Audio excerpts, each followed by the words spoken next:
በቢሊየን የሚቆጠርም ዶላር የሚንቀሳቀስበትን ጌትስ ፋውንዴሽን ፕሮጀክትም ለማገዝ ቃል ገብቶለት ነበር።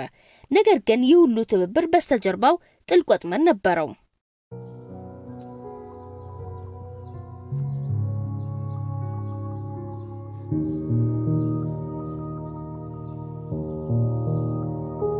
ይህ ታሪክ የሚጀምረው በቴክኖሎጂው ዓለም ሰማይ ላይ ካለው የከበረ ዙፋን ነው።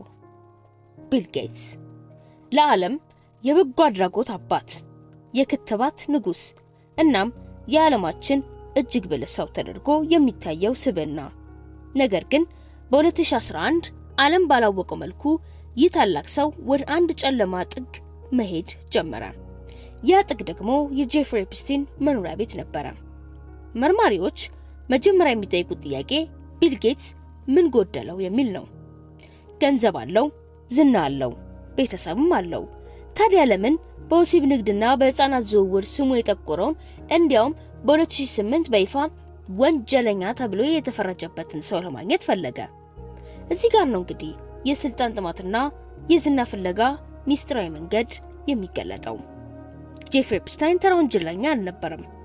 እሱ የዓለምን ባለሀብቶች፣ ሳይንቲስቶችና ፖለቲከኞች የሚቆልፍና የሚከፍት ቁልፍ ነበረው።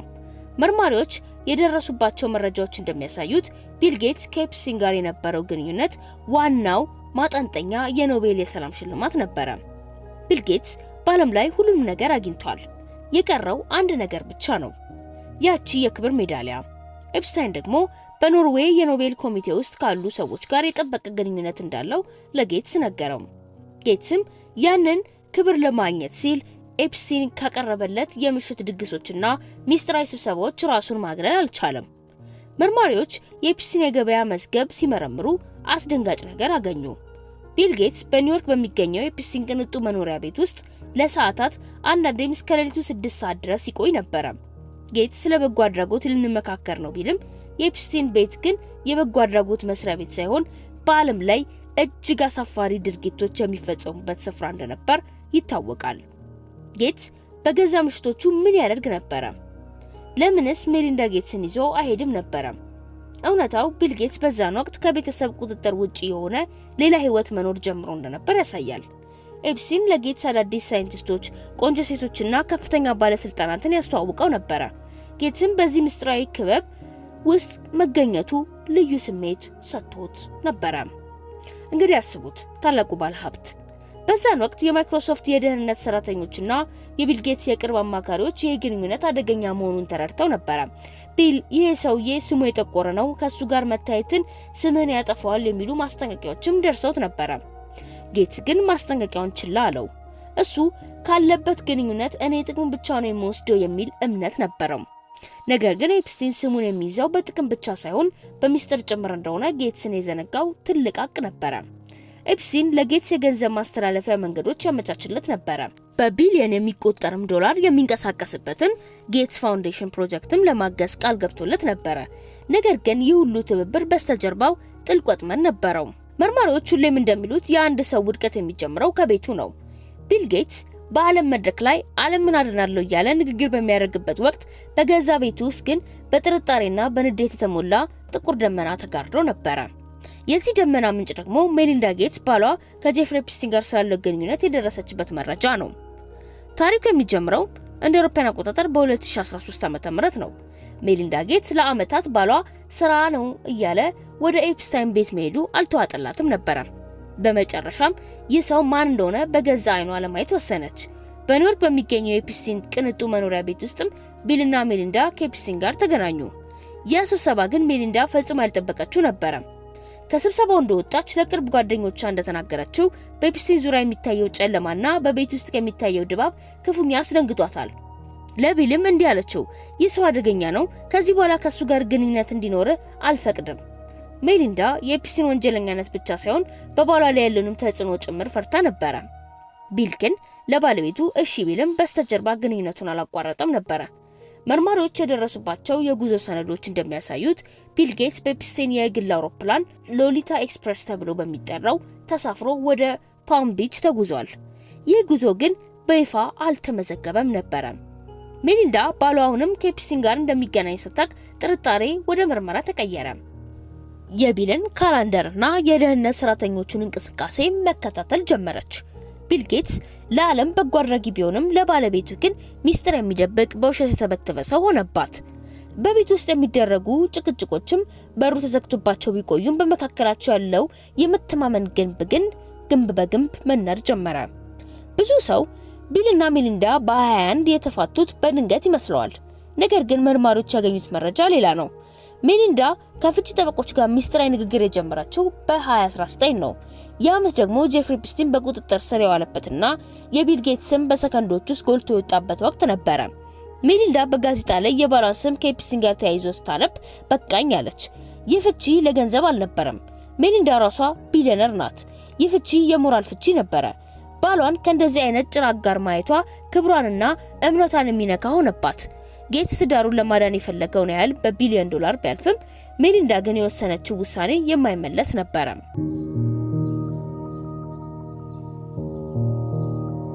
ቢል ጌትስ አሁን ትልቁን ደጋፊውን ሜሊንዳን አጥቷል። ነገር ግን ትልቁ አደጋ ከፊት ለፊቱ ነው። ኤፕስቲን ከመሞቱ በፊት ለቢል ጌትስ የላከው የማስፈራሪያ ኢሜል ምን ይል ነበረ?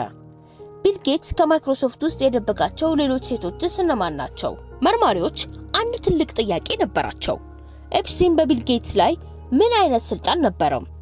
ቢል ጌትስ በዓለም ላይ ካሉ እጅግ ብልህ ሰዎች አንዱ ሆኖ ሳለ እንዴት እንዲህ በቀላሉ በኤፕስቲን መረብ ውስጥ ሊወድቅ ቻለ? መልሱ የሚገኘው በጌትስ የግል ሕይወት ውስጥ በተደበቀ አንድ ሚስጥር ነው።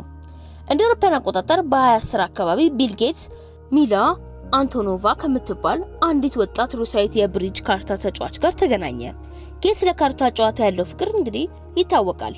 እናም ከዚህ ሴት ጋር የነበረው ግንኙነት ከጨዋታ ባለፈ ወደ ግል ቅርበት አደገና ሚላ በወቅቱ በሲሊኮን ቫሊ ውስጥ የራሷን የኦንላይን ብሪጅ አካዳሚ ለመመስረት የገንዘብ ድጋፍ ትፈልግ ነበረ። እዚህ ጋር ነው ኤፕስቲን ብቅ የሚለው። ኤፕስቲን ሚላን አገኛትና ለትምህርት የሚሆን ክፍያ ከፈለላት። ለምን? ጌትስን ለመርዳት ፈልጎ። በፍጹም ኤፕስቲን ያደረገው አንድ ትልቅ ጥይት በመሳሪያ ውስጥ ለማስቀመጥ ነው። የቢል ጌትስን ድክመት አወቀ። ጌትስ ከባለቤቱ ውጪ ካለ ሴት ጋር ያለው ግንኙነት እንደ ትልቅ መያዣ ተጠቀመበት። በ2017 ግንኙነታቸው መበላሸት ጀመረ። ኤፕስቲን ቢል ጌትስን አንድ ትልቅ የቢሊዮን ዶላር የገንዘብ ፈንድ እንዲመሰርት ጠየቀው። ጌትስ ግን እምቢ አለ። ያኔ ኤፕስቲን እውነተኛ መልኩን አሳየ። መርማሪዎች የደረሱበት መረጃ እንደሚያሳየው ኤፕስቲን ለጌትስ አንድ ኢሜል ላከ። በኢሜል ውስጥ የተጠቀሰው ስለ ሚላ አንቶኖቫ የትምህርት ክፍያ ነበረ። መልእክቱ ግልጽ ነበረ። እኔ ያንቺን ሴት የትምህርት ክፍያ እንደከፈልኩ አውቃለሁ። ትዳርህ እንዲፈርስ ካልፈለክ የምልህን አድርግ። ይህ ብላክሜል ነበረ። ቢል ጌትስ በወቅቱ በከፍተኛ ጭንቀት ውስጥ እንደነበርና ከኤፕስቲን ጋር የነበረው ግንኙነት ከፈቃደኝነት ወደ እስረኝነት እንደተቀየረ መርማሪዎች ይናገራሉ። ይህ ሁሉ የሆነ ባለበት ወቅት በማይክሮሶፍት እና በሌሎች ዳይሬክተሮች ቦርድ ውስጥ ሌላ ጉድ እየፈላ ነበረ። በ2019 አንዲት የኩባንያው መሐንዲስ ለቦርዱ ደብዳቤ ጻፈች። በደብዳቤዋ ላይ ቢል ጌትስ ለዓመታት ያልተገባ የጾታ ግንኙነት ሲያደርግባት እንደነበር በዝርዝር ገለጸች። ቦርዱ ወዲያውኑ የውጭ መርማሪዎችን ቀጠረ። ቢል ጌትስ ከቦርዱ አባልነቱ በድንገት የለቀቀው ለበጎ አድራጎት ጊዜ ለመስጠት በሚል ነበረ። ነገር ግን እውነታው የምርመራ ውጤት ሊወጣ እንደነበር ከውርደት ለመሸሽ መሆኑን መርማሪዎች አረጋግጠዋል። ጌትስ በአንድ በኩል በኤፕስቲን ማስፈራሪያ፣ በሌላ በኩል ደግሞ በማይክሮሶፍት ምርመራ፣ በሶስተኛ በኩል ደግሞ በሜሊንዳ ጥርጣሬ ተከቦ ነበረ። የገነባው የክብር ግንብም መሰነጣጠቅ ጀመረ። አሁን ቢል ጌትስ ጥግ ይዟል። ሚስጥሮቹ እየወጠሩ ነው። ትዳሩም ሊፈርስ ነው። ስሙም በዓለም ፊት ሊገድፍ ነው። መርማሪዎች እንደሚሉት እውነት ልክ እንደ ውሃ ናት። ምንም ያህል ቢደፍኗት መውጫ ቀዳዳ አታጣም። እንደ አውሮፓውያን አቆጣጠር በግንቦት 21 ዓለም በድንገት በሰማው የፍቺ ዜና ሲናወጥ፣ ለቢል ጌትስ ግን ያ ቀን የዓመታት ውሸትና ጭንቀት ያበቃበት፣ ነገር ግን የክብሩ መቃብር የተቆፈረበት ቀን ነበረ። ቢልና ሜሊንዳ ሲፋቱ 130 ቢሊዮን ዶላር የሚገመት ሀብት ነበራቸው። ነገር ግን መርማሪዎች እንዳረጋገጡት ሜሊንዳ የፈለገችው ገንዘቡን አልነበረም። እሷ የፈለገችው ነፃነት ነው። በክፍፍሉ ወቅት ሜሊንዳ በቢሊዮን የሚቆጠር ዶላር የሚገመት የአክሲዮን ድርሻ ብትወስድም ትልቁ ኪሳራ ግን የቢል ሜሊንዳ ጌትስ ፋውንዴሽን ስም ላይ የደረሰው ጉዳት ነበረ። ለዓመታት እንደ ፍጹም ጥንዶች ዘ ፓወር ካፕል ይታዩ የነበሩት እነዚህ ሰዎች አሁን በዓለም ፊት እንደ ባዕድ ቆሙ። ሜሊንዳ ከፍቹ በኋላ በሰጠችው የመጀመሪያ ቃለ መጠይቅ ላይ አንድ ነገር ብቻ አልነበረም፣ ብዙ ነገሮች ነበሩ ስትል የኤፕስቲን ጉዳይ የትዳራቸው መጨረሻ ሚስማር እንደነበረ በግልጽ ተናግራለች። ከፍቹ በኋላ ቢል ጌትስ ስሙን ለማጣብ ከፍተኛ ጥረት አድርጓል። በተለያዩ የቴሌቪዥን ጣቢያዎች ቀርቦ ስህተት ሰርቻለሁ ያለ በቁጭት ተናገረ። ነገር ግን መርማሪዎች እንደሚሉት ጌትስ አሁንም ሙሉ እውነት አልተናገረም። ስለ ኤፕስታይን ሲጠየቅ ከሱ ጋር እራት መብላቴ ስህተት ነበር በማለት ጉዳዩን ያቃልለዋል። ነገር ግን ጥያቄ አሁንም አለ። ለምንድነው አንድ ባለሀብት ከወንጀለኛ ጋር ለአመታት ግንኙነት የሚያደርገው? ለምንድነው ሚስቱ አስጠንቀቀው ያለ በሚስጥር የሚቀጥለው? መልሱ የጌትስ አምላክ የመሆን ፍላጎት ነው። ዓለምን በክትባት በምግብና በቴክኖሎጂ እቆጣጠራለሁ የሚል ሰው የራሱ ሚስጥር መቆጣጠር ሲያቅተው የታየበት ታሪክ ነው። ዛሬ ቢል ጌትስ ብቻውን ነው። ግዙፉ መኖሪያ ቤቱ አሁን ባዶ ሆኗል። የማይክሮሶፍት ቦርድ አባልነቱን አጥቷል። ሚስቱን አጥቷል። ከሁሉም በላይ ደግሞ የህዝብን አመኔታ አጥቷል። ይህ ቢል ጌትስና የኤፕስታይን ፋይል የሚያስተምረን 3 ትልልቅ ነገሮች ናቸው። ስልጣን ደህንነት አይደለም፣ ዝምታም ደግሞ ወንጀል ነው። የመጨረሻውም ደግሞ ዳኛ ጊዜ ነው። የቢል ጌትስ ምርመራችን እዚህ ጋር ያበቃል። ይህ ታሪክ የቴክኖሎጂ ውጤት ሳይሆን የሰው ልጅ ስግብግብነትና የሞራል ውድቀት ውጤት ነው። የጥንቁቁ ቢሊዮነር የጥቁር መዝገብ ፋይል ተዘግቷል። ነገር ግን በዓለም ዙሪያ ያሉ ሌሎች ኤፕስታይኖችና ጌትሶች አሁንም በሚስጥር ግንኙነታቸውን ቀጥለዋል። ስለተከታተላችሁኝ አመሰግናለሁ።